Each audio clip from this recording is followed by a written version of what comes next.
Saan po kayo dito, son? Bacolod Negros. Si Magali. Tikalon. Sir John, isagad ang ulo. Yan.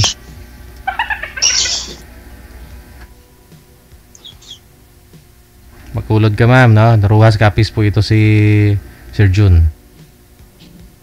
Pero yan si. Paan ko dito. Papi. Kung rin ang gali na kung paan. Ay, sus, parehas. Pamangkot kita. Magtanong ka na, sir. Hindi pa katanong. Sabi ko, nagsisi. Wait, ano? Alis kasi kami. Ano? Alis kami kasi walang signal. Saan pupunta? Punta ang palayan. Kala ko puntahan mo na si Ma'am Leia. Ano? Punta niya matanda. Sana all. Hindi naman. Kaso, kanina pa kasi ngayon alis na kami. Ano, may nagtatanim po kayo ngayon, sir? Mag-abono ng palay, sir. Ilang buwan na ho yung ano nyo? Isang buwan pa lang. First cropping pa lang. Oo. Mamaya na lang, sir. Wala nang mamaya, maubos na ito mamaya. Sige ka. Hindi ka kapangasawa. Ano na kasi yung kasama ko. Hayaan mo na sila. Kamu mag-asawa pa ako. Kayo na muna.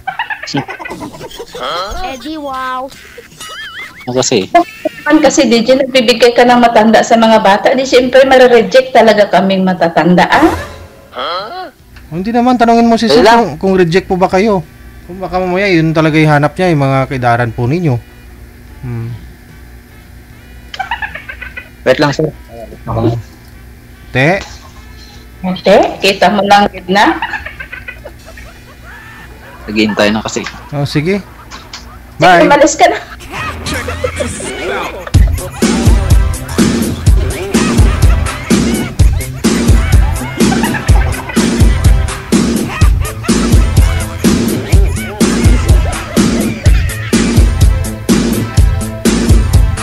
Kung hindi nyo gusto ang isa't isa, kung friend na kayo, connected na kayo, lagi kayo nag-uusap, o baka may ririto si Boy sa iyo, ma'am, na kaidaran mo, kasi 10 years gap nila na? 52 si girl, 42 si Boy.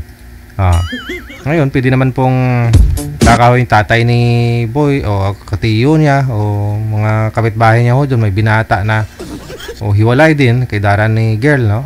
Diba? Baka may kilala din si girl dun sa sa Kuwait.